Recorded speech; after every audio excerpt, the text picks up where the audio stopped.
I'm Mike LaCorte, and today I'm joined by Mike Atkinson, and we're going to talk about security, sports, issues, conflicts, risk, and the whole sphere of services that support the sporting world, specifically the NBA. Yeah, I'm really excited to join you. It's a pleasure. We had a couple of conversations about this event and getting together on camera to help out a lot of our clients, both ways, right? So there's a lot of synergy behind security and athletes, and now it's starting at a younger age. I also have a coaching program, so we mentor a lot of young coaches and a lot of advanced coaches who are running organizations, and a lot of them reach pitfalls in their careers, and they don't always see the big picture when it comes into pro athletes and what goes into the full athletic perspective. And a big theme that we've been on is off-court stress equals on-court stress. You know, mental performance is a big topic right now. And so when we were talking last time we met, I thought it was a perfect opportunity to get some advice from an expert on how we can feel more secure off the court and help our athletes really hit that prime of their career financially, but being stable off the court with their security. Yeah, completely. You got some tips? I've got a few, Mike, and we'll go through those. But just before I start, what age group are you talking about in terms of the juniors coming through on that journey? Well, I think it's similar to the European model now. Right. We're seeing professionals at younger ages. Yeah. So now in America, the basketball culture, you can have an NIL deal at a young age, 14, 15, 16 years old, and you're well on your way to becoming a multimillionaire. But there's a lot of people that are around these athletes supporting them, and I don't know if they always see the back end of the security until later down the career, maybe, or until something bad happens. But what I've seen is generally the infrastructure on the younger player isn't there yet, right? So the talent increases and goes on that journey, but the security infrastructure or the administration infrastructure isn't fully solidified yet. So that takes time to build. And during that process, there will be gaps. And it's trying to mitigate and put risk management in place to those gaps, not only to shape the player in terms of what you do, but to protect and risk manage with what we do as well along that journey. How would you assess just a basic, let's just say someone's going to be a college freshman, they've just signed a pretty big NIL deal, name, image, likeness, so there's more pressure now on them, there's a spotlight, there's a whole college, university that's counting on them, and now that there's a dollar amount, we're seeing a lot of these athletes have a lot more pressure because, you know, that dollar amount entitles some people to feel like they can project their own opinions onto these athletes and become professionals, really. So how would you assess these young athletes going to college? Let's use a college profile. Yep. Maybe they're from a big city like New York. We're in New York right now. There's a lot of people around us all times. How would you assess a young rising athlete going into college? Great question. And it's where we need to start, right? Everyone has two reputations. You have your personal reputation like we have now, and you have your online footprint. So what we would do is, with consent, is conduct a light touch assessment in terms of what social footprint is out there. What can any third party find quickly, and what is out there? What is the opinion out there? What's the content? What's the data out there? And we'll assess that. There's a few products and tools that we use to do that. Give us a starting platform. But alongside that, you need to manage the individual as well, and that's where your skills come into play as well, because you need to manage the risk profile of someone who's 15, 16, 17 going through this career journey that's probably accelerating quite quickly at that age. Sure. And those risks are going to develop. The more public you become, the more searchable you become. Are your profiles open? How many profiles do you have? Are there profiles created in your name that you don't even realize, that are not even yours or controlled by you? What's the sentiment out there? What is there social engineering, misinformation out there? And how do we, once we understand what's out there, we can start risk managing and plug in the gaps where needed. So the other thing is, where your skill sets become valuable is keeping that player's mental state focused on what they're good at. Right. Not being disturbed in terms of taking them down rabbit holes where there's content being circulated, comments, misinformation, third parties, and then you get the other risks, right? Once the dollar amounts increase, you've got first and second phase people around that individual that may look to either benefit, exploit, and I'm going to use these words loosely now, and I'm not saying those happen, but blackmail. Sure, that happens. Right? And there's a bigger picture going on. So security is bigger than just hiring someone to take you to the nightclub and take you home and make sure everyone has a good time and no one gets hurt. There's a lot of liabilities outside, online, but then going into general public with a profile. Correct. Because as soon as your profile increases, then so does your following, and so does, not everyone follows you are great, honest people. Absolutely. Right? There's people there that are building fake profiles to try and connect with you. There's people that are direct messaging you. There's people there looking to exploit anything that you have worked for and succeeded in. Now, that isn't to say that we need to be super paranoid. Right. We just need to be level-headed and have a risk management plan in place to protect the interests of the player as they succeed during their career. It sounds like it's just basically understanding where you're going to go, just similar in goal setting, like we do on the court. Is that, if I know at some point in time I'm going to be projected into the NBA, or even just going to a big college now is a huge opportunity, I need to understand that maybe these short-term problems can become a lot bigger as the profile grows if I ignore them. And then, like a lot of athletes they want to take people with them. They want to support the people around them, which they're entitled to, and that's one of the benefits of being a great athlete with opportunities. How would you advise those athletes to check in on their circles and to make sure that there is no liabilities with those circles? And I know it's a sensitive subject at times, so that's really why you have professionals. And it can be a hard topic, but I think it's something that people need to understand. That I know personally parents who have stepped away from their young athletes and stepped out of the limelight because of their past on purpose, because it was a better opportunity for their pro athletes, and they knew it was going to come down to that eventually.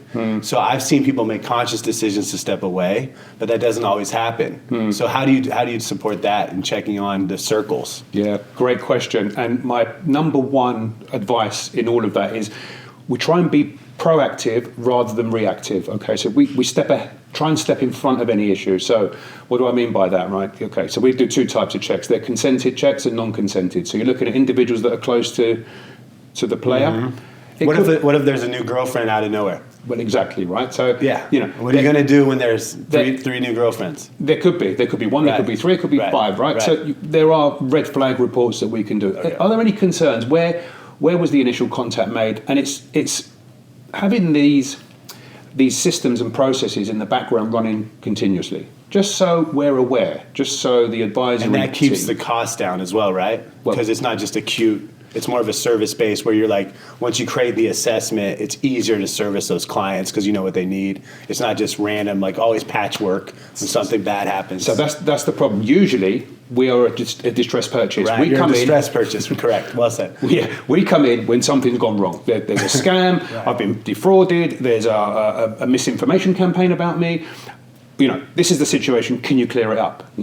But if we're proactive initially, then we're already mitigating those risks before they come up. And don't get me wrong, they still will come up, but we are a little bit ahead of the game here. New girlfriends, we would understand maybe potentially where, what, why, how, and a red flag check. That makes sense. And, a lot of these guys don't know. They're going into cities and they go out. Those same people are in the nightlife. About 80% of those people are in the nightlife every week. There's just new people coming in, rotating in. So some of those people are very opportunistic, and they're part of the scene. And when they see a brand new athlete come onto the scene, that's an opportunity for them to connect many different levels. But also, it is also coaching and advising the athlete to be a little bit more aware, because your profile is going to get raised. You are going to be out there in the public eye a bit more, and just understanding subliminally what the thought process should be, so that it makes our job not easier, but you're briefing the athlete a little bit as well in terms of awareness, security, and risk management. Yeah, and one big thing that I think a lot of people forget about, we're really conscious of in our business, is where you post, when you post. We never post the client when they're actually here. It's hours or days after they've come, and the general public thinks they were just there. That's what they're assuming, right? But from a safety standpoint, I don't want to tag a famous player in the gym and have 20 people outside waiting for them. And so it's something that we're more conscious of. There are risks just by being in big cities and having that exposure. So I think a lot of people are really quick to post, especially when they're starting off their careers on any profession, whether you're a chef cooking for somebody, but you do not want to post that right away. It's a security issue. Maybe there's things in the background at a private house. Sure. I see a lot of mistakes professionals make because they're not thinking about security. And I train all of our coaches safety first for our clients. So whether it's security or safety in the weight room or on the court, the mind of the coach or the mind of the professional should be safety first. So you talk about online, say, management.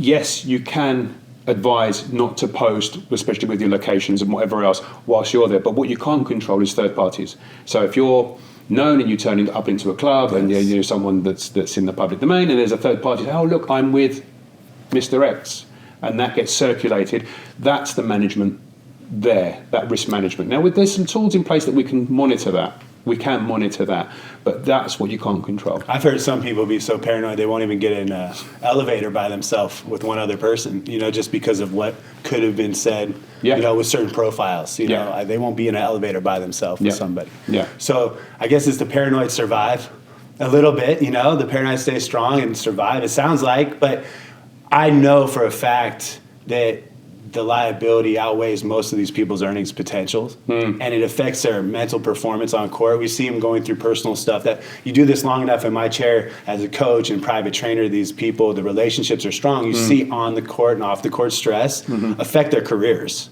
And a lot of the general public or fans don't understand what's going on off the court is really going to affect these great players on the court. And I see the best ones have the same security and staff in place, and it's consistent, and it usually fits their personality. How would you say that hiring your staff needs to fit the personality of the athlete and kind of work with them and be part of their team? Yeah, so that's very important. It's a great question, and we have some that we look after, some sporting personalities that like the background, so protective surveillance rather than close protection. What do I mean by that? So when they move around, there is no close protection on the individual. It's more protective surveillance. They're in the background. They're spotting things. You don't even know there's a team in place. So I have some that prefer that model, having the intelligence and the risk management in the background that's always going on. Others, and it's generally the ones that are climbing up quickly because some want the attention a bit more, and I have to say that they want a little business bit, too. Yeah, it's business. If you've got a high profile bodyguard with you or someone that's there with security, it may be contribute to your status and your journey of success. Absolutely. Right. So, but you need to manage that, and you can't tell the player what you want them to have. You have to advise the player what you believe is best for them. But each sporting personality has their requirements. But for us, it's most important just to risk manage. So if I've had a bad game and it's March Madness, and I let down thousands of gamblers out there, millions of gamblers. I'm just a 20-year-old college kid at a small SEC, college town, and all of a sudden I'm getting 100 DMs and death threats. First advice would probably be don't look at your phone anymore. But how do we handle that as professionals?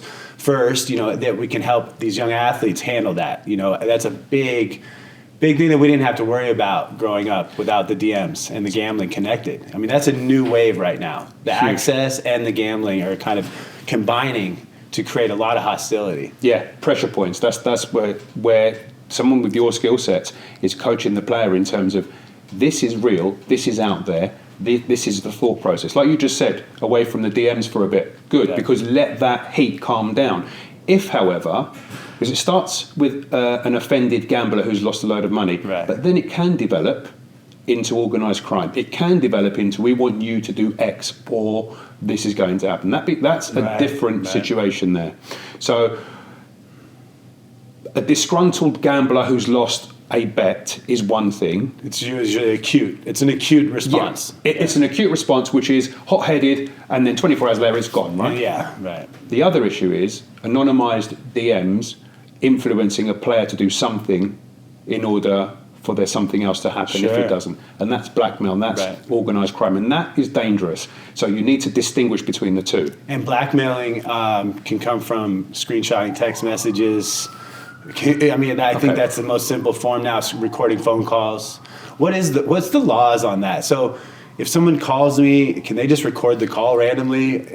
So they have to tell me? Great question, and it depends which state, which country, and where you are.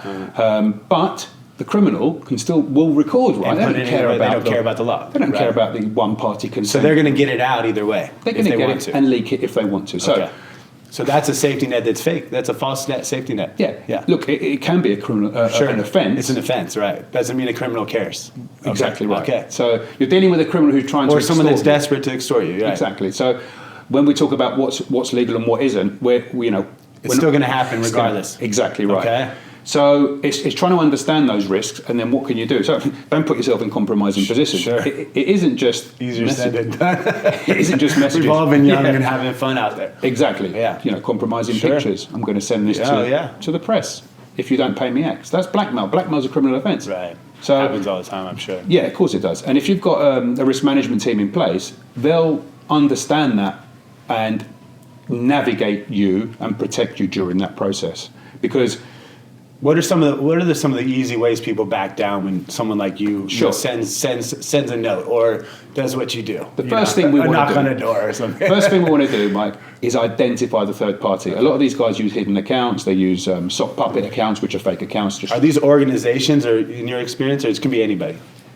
Right. The higher up the chain you go, so it could be anyone. But there are certain people that do this more often than others. Organised crime. Okay. Exploiting individuals with money. Mm-hmm. How do we set someone up in order to get paid? Nice. That is dangerous because it's layered. There's a layered fraud or a layered group detaching the organised individual or group to the player. So there's 3 or 4 or 10 layers in between. So an investigator will have to peel those layers off to try and identify the third party or the group or the individuals. Once we have identified someone, then that person's committed a criminal offence. Then you got them into an offence. So now we've got a line of attack. Now, what do we do with this? And generally, it could be a cease and desist situation where, look, you've crossed the line, done, this is finished. Yeah, okay. Nice letter. Or it's a case, and we will develop a case. Compared to, teams have really good private security. Mm-hmm. And I think they do a lot of good due diligence on the road and travel. Mm-hmm. And, they're at the events and they're with the athletes. So where does the third party come into that individualized? Because I see all the max money guys have individual privatized security. They collaborate with the teams and the league. Mm-hmm. So it's not all, just relying on one organization. These guys are looking for more resources, just like why they hire private trainers. Mm-hmm. There's really good staffs in the NBA, but sometimes the best of the best are actually outside consulting. Sure. And in the consulting level, because they've done the experience and they want the impact at the higher private level. So what would be some of the extra benefits of hiring private security off the court that the NBA teams maybe can't provide fully for you and your families? Great question. And especially, I think, colleges. I would assume there's a big gap because of the resources. Yeah. You have so many student athletes, and, there's only how much part of that security. And I think this is something that probably schools are going to have to really look at going further. Well, it becomes tailored to the individual rather than resources deployed across a group. And then if you want to take it one step further, once these individuals start to travel, not only throughout the US, but internationally, there you need someone with the global, let's say, connection and global experience in terms of working and understanding different jurisdictions, different cultural issues, different ethical issues, legal issues, processes, politics. There's a lot that goes on in the global market. And having a consultant that's an expert in terms of having connections to multiple jurisdictions around the world gives you a seamless service regardless of where you're operating in. That makes sense, because the laws are different everywhere. Completely. And then if you have contacts, that'll help you get out of those situations or help you not get into them a lot easier. Exactly. I was president of the World Association of Detectives, which is 1,000 agencies in more than 80 countries around the globe. So if we need to pull in quick resources in different jurisdictions, we have a network that's ready to be deployed. That feels good. That's a nice policy for a client. Mm-hmm. I can go anywhere, I'm covered, at least by something. Really good stuff. I think the main thing about college athletes is that they're going to have opportunities now to really mess up and to really expand their careers. And I hope conversations like this happen a lot more often for them. There's another topic that's going on with pro athletes a lot more because they're scheduled, is the home invasion thing that's happening. And they have assets, unlike the college kids that are hopefully on dorms and private security. Sure. Maybe their situation's a little more sterile as far as who has access on campus. These pro athletes, there's a lot of home invasions occurring when they're away on a road trip. Talk to me about that, and how would I protect my family from home invasion? I think general population, if you're living in LA, that was a big topic.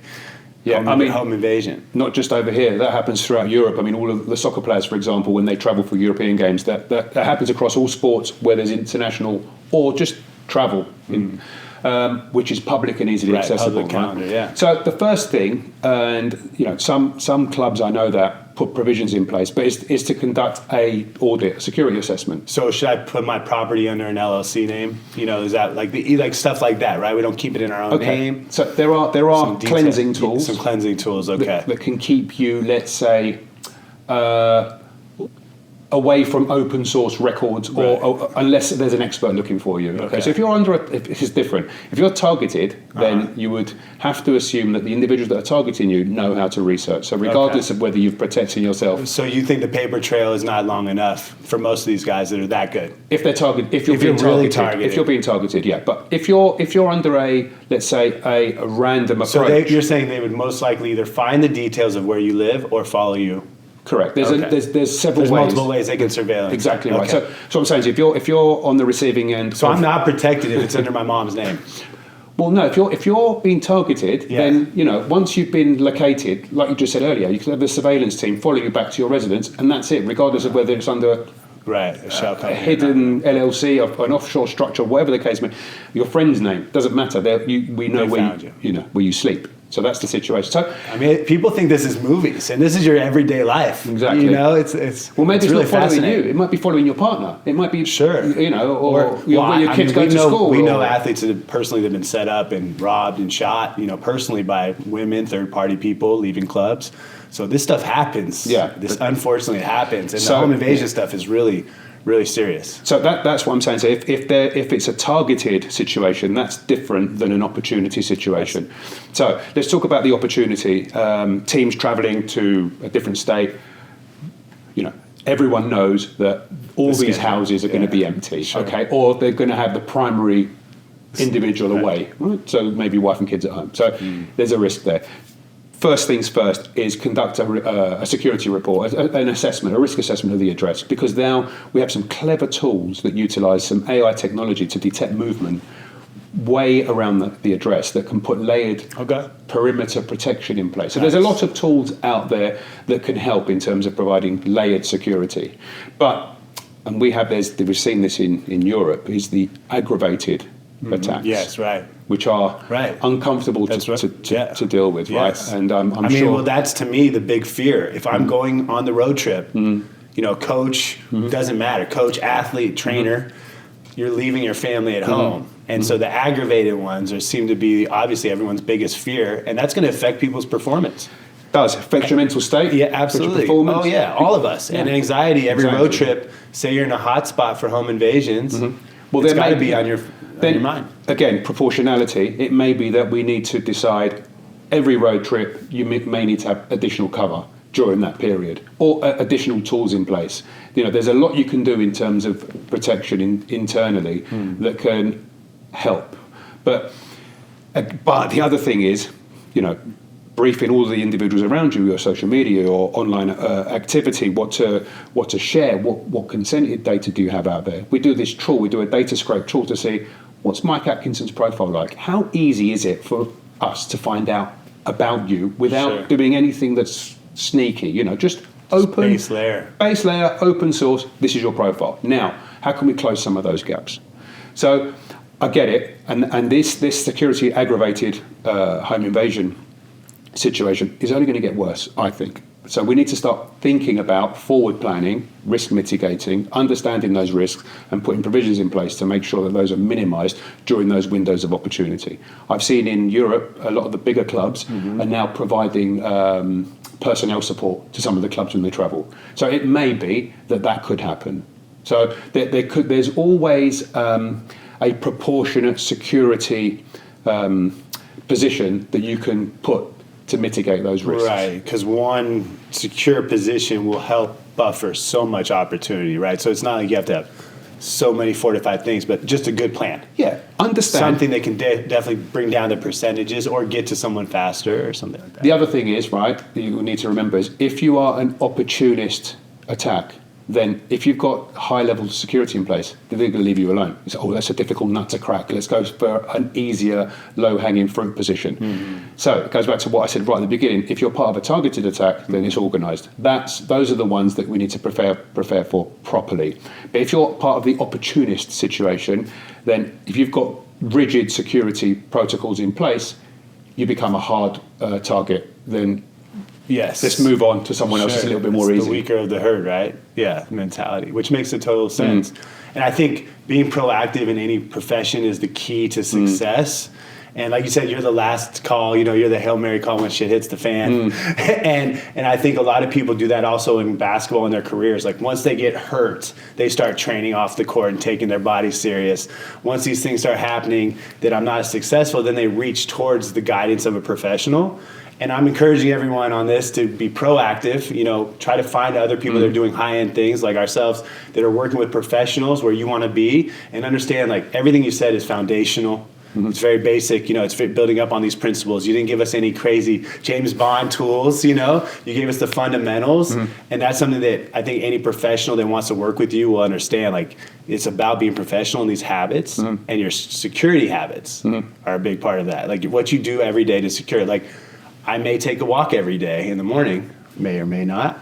And that's an easy path to track me on. I think about this. Yeah, routine, right? Yeah, finding routine. So understanding that we all have routines and we're not that hard to track, especially in this day and age, right? Exactly right. And it's not what you do physically, it's what you do digitally as well. Let me ask you a question, Mike. So in terms of once the player's gone through their journey into career and they're out there, they're now, you still maintain the same level of coaching in terms of when someone's hit the big time? Yeah, so as far as how we talk? Yeah. So how we communicate, I think everyone's going to go through, that's a great question.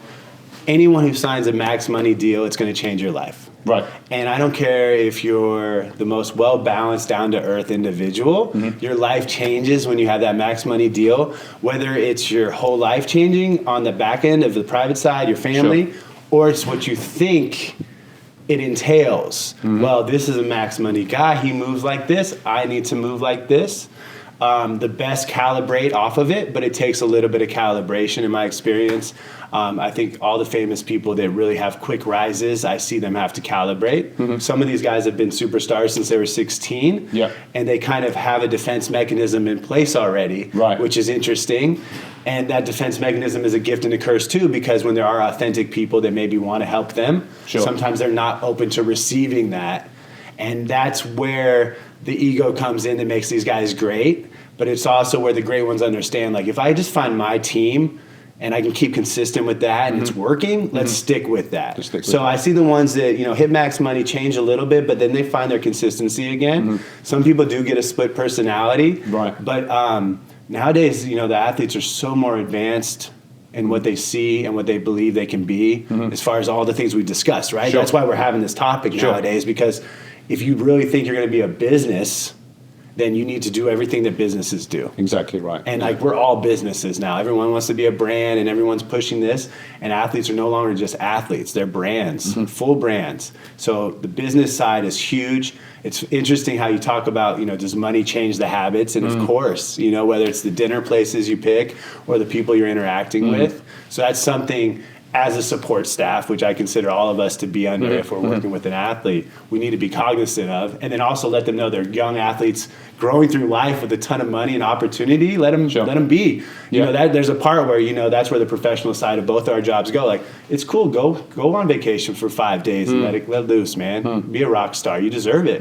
Now, let's bring someone with you to make sure nothing bad happens. And that's where I just don't want that split to happen, because they deserve to be rock stars, because they live really hard. They've worked a lot for this. And it's fun to be a rock star for a night, but have security. Have someone with supporting you and doing those things. And it's going to guarantee, I'm seeing athletes be threatened with their past from their parents often now. And these are things that maybe they couldn't vocalize, but maybe if they had an internal staff, they could go to somebody on the back end and go, my dad's, in some trouble. Like, can you help? Can we do something? Because maybe that's the thing that's holding them back on the court, and they're not opening up. So there's a mental side to, your job, I'm sure, is being close with clients. There are going to be some psychology moments there where you're helping them make a good decision, hopefully make a better decision. Maybe they trust you. It's the same thing with their bodies and myself. So it's like you coach everybody the same. I coach them differently. That's the Jerry Jones, famous Dallas Cowboys coach, his quote. So that's how I look at them. But there are trends when you become successful. And that's why we can talk macroly in a conversation like this, because you do identify some certain trends and pitfalls. And it's like, even some of my young guys are so emotional and they want to outlet, just high school kids. They go right to Instagram and do like some subliminal outtake on their emotional state. I'm like, no one cares about your 15-year-old girlfriend problems. You know, there's Division I coaches looking at your page every day. We don't want to see an emotional roller coaster 16-year-old. You're allowed to have those emotions. You just don't need to share them. Call me or do something, you know. Yeah. But we're trying to advise them that not everything needs to be up front. And that's also something that young coaches and trainers struggle with. They don't want to be behind the camera doing all the work in the setup. They want to be right here. And you and I have been doing this long enough. I know we look really young and fit, but we've both been doing this a long time to get in this position where we're like, we can give you really good advice. And so that's what I noticed. And then what's happening now is there's so much opportunity at the younger ages, we're getting people that didn't have opportunities with opportunities, which is amazing, but they need to be educated, some of these, because they haven't had those opportunities in the past. So there's some wisdom that needs to be pushed down. And there's not as much of going in on the background because everyone's reaching to kids that are successful right now because they can help them make money right away. Right away, yeah. Like you can come literally with a kid right now and say, I have $100K, let's work together, and the parents can make a deal with you. And that's anyone. Yeah. And there's power in that. Crazy, yeah. It used to be a bag of cash from a donor. Now it's just on the table. Here you go. So how would you, so let's do one more like game like that. Okay. So you have a emerging high school female athlete. She's 17 years old. She's recruited by UConn, all the big schools, USC, UCLA, and someone wants to help her in name, image, likeness. That person you guys need you're down $100K on your house note, and this person's offering you $150K, no questions asked, just the opportunity to represent this young athlete. And they're not from an established firm or a referral. Okay, because those are the two things I would first look for. And I can tell you this happens all the time. Someone hits success wasn't expecting it, and all of a sudden the phone rings, and they don't reach out to the people that are in those positions. They just take the phone calls. Yeah. Because they're not used to that level of business happening so fast. So I see it with agents, but I can see this happening now with young kids like the scenario we just brought up. So I come with $150K, I want to represent your child. I'm not from a referral. You really need the money. Yeah. What would be some of the steps that we would evaluate? Obviously, well, you've got to do your DD, from a security standpoint. You've got to do your DD, your due diligence and KYC. We need to understand where this 150 is coming from. Where it's coming from, right? Who is it? That's another issue. Yeah, completely. Especially if it's not from over here and it's from a different jurisdiction, for example. There are other legal parameters. So if someone's just offering you money, you need to know where the funds are coming from, or it's your liability. Yeah, it could be. It could be, right? Yeah, it could be. Yeah. Well, that's a big issue. Yeah, it's a big issue, right? So if it's if it doesn't, these are things happening right now. Right now, if it doesn't look right, if it doesn't look right, it doesn't smell right, probably isn't right. So you need to do those. But what if it seems right? If it seems right, then you need to get the right professional advice and help. Talk to someone else. Talk to your coach, your trainer. Talk to your security professional. Talk to someone in your circle. Don't try and make those decisions internally. I would even call some of the schools that are recruiting you. Exactly. Speak to your circle. Because they're going to know more of the policies, right? Understand the policies, the procedures. Don't take those short-sighted risks that put yourself in. Is this something you could work with agencies with, like yourself? Can you collaborate with agencies completely and probably knock a lot of this out, right? Completely. It's called a red flag report. We see what we know. So you guys could partner with these agencies that are looking to represent the athletes, and actually this would probably be the best bet for everybody involved. Is collaborate with the higher end agencies that are looking to support these young athletes. Sure, run a report. That's probably the best way to do it. And see whether there's an issue there before you take it into the next phase. I mean, one thing I wanted to touch on, and I don't know whether this is for a separate, is insider threat. So the more successful an athlete gets, the circle around them increases. Now, it could be that you still got the people that knew them when they weren't as successful and they've gone along that journey. Sure. There may be points, jealousy points, pressure points, individuals in their close circle that have external influence. Yes. That insider threat is the highest risk. So that's the number one. I would say so. To the most successful, the one that's made the mega that's deal. getting past those first contracts, the longevity of the career. Yeah, the longevity of the career. So when you're looking at someone being so successful, that's one of the things you always see is that the highest rate of incident is that internal group. The insider threat. Wow. Because, why? Wow. Because they've got the network, they've got the understanding, they've got the internal intel, they've got the trust. They've been there a long time, and they may have an external pressure issue, and they feel entitled. They feel entitled. My friend that I went to school with now is... Well, how many times can you ask for money, I guess, is the golden question. Where's the golden goose now? How do I get paid and get out of this? I'm a bit resented. We play college MBA together. Why did he, do so well? And then sometimes these guys are doing dirt for each other. Well, exactly. So now do I have that on you? I did these things for you. Now you do this for me. We done this together back then. Nobody knows about it, but I've got in trouble for it. You didn't, So there's some ways you can, sometimes you do have to pay people off and get them out of there. But those are the hard conversations that you can have. Like, you can take the athlete out of that, and you can stop the guy at the doors with their security and be like, here's your check, you're out. Yeah.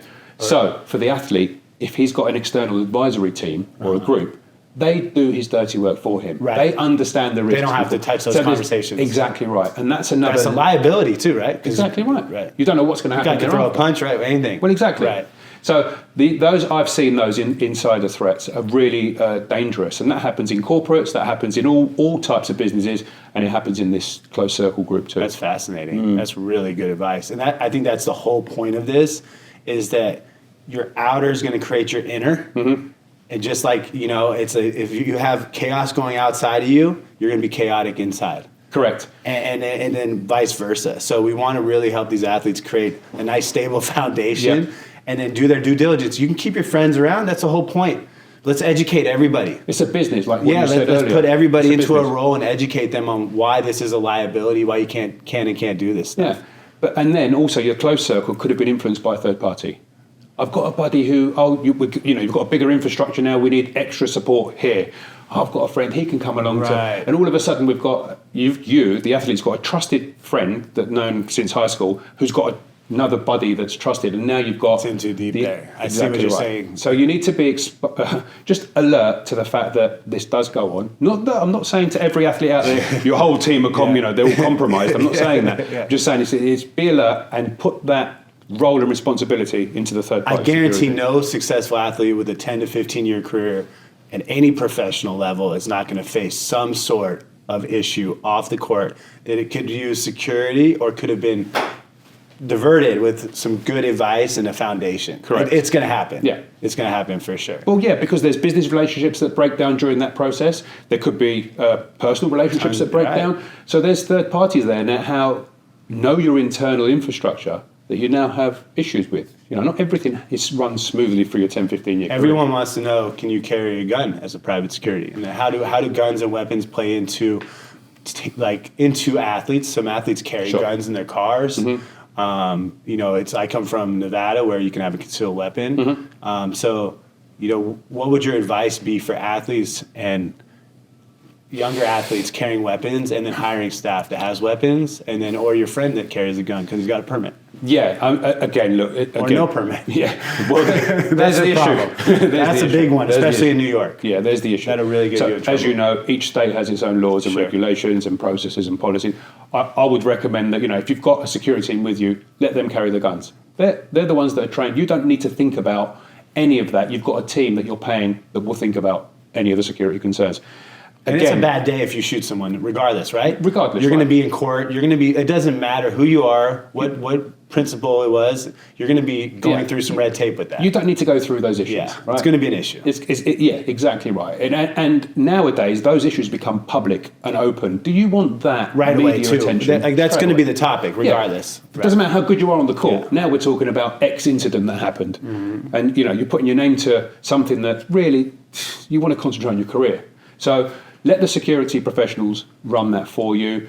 And, if you've got friends that haven't licensed permits, like you just said, carrying guns, I'd question that. And at home, what about home? We talked about home invasions. Mm-hmm. I mean, I would feel more secure with a weapon at home, but a lot of these people have kids and families, and they don't feel like they want to have a weapon at home, which makes sense to me as well. So if you have the security doing the surveillance, but what about weapons at home? And is there any good other ways you can secure at home? I mean, how would you do it if you had small kids? Mike, there are a list of things you can do in terms of a home. So before you prioritize a gun. Yeah, great. Exactly right. There's do the risk assessment, or get a professional to do the risk assessment first. Understand. Does ADT, like security in those kind of places, is that a good start for just general? It can be. The rapid response, Red Care, ADT, anything that provides a response to an incident. And again, alarms on the windows and stuff like that. Proactive rather than reactive. Gotcha. So once we've understood what the security situation is with the house, there's a wide range of layers you can put in place. And then, not only once you put the layers in place, it's briefing the family Okay, Yeah. You're briefing the family, so everyone You just have a plan in knows. place. Plan in Yeah. place. I mean, look at the fires in LA. Well, exactly. What if you were on a road trip and your family had to evacuate during a fire as an athlete? Yeah. Which happened. Yeah, yeah. Which Oh, happened. right. Okay. And I've had to evacuate during a fire, and it's called a fire drill for a reason. So- you're grabbing all your personal belongings, you're throwing it in something, you're getting the car You go. out, you're getting Yeah. the dog, and you're out. Yeah, yeah. You know, Well, so just those have are a those plan, plans right? in place, right? Have a plan in place and discuss that plan with your family. Do you have a safe room? What happens? Once you've got a security professional that advise you where the weak points are in your house, you address those, and everyone that lives there just understands. It's not a military operation, right? It's just briefing individuals so we know what happens in the event of X. That's it. And let the security team and the professionals that you have around you guide you in terms of how to keep you safe. What if you're flaunting assets all the time? You know, like I think see about that my all the crypto bros, and I think about all these people that, you know, successful, and you know they have crypto keys somewhere. And I think there was a recent story of a lady who had a home invasion. They went after her Bitcoin. And so what about putting your assets online? I mean, that just seems like a calling card for trouble. Yeah. So in our initial scrape, well, we would see what's publicly available. You know, if you're posting crypto assets or your new Rolex every week or whatever the case may be, we're going to grade that. You're going to grade it. We're going to grade it's you in your and risk say, profile. Exactly. Look, this is the situation here now.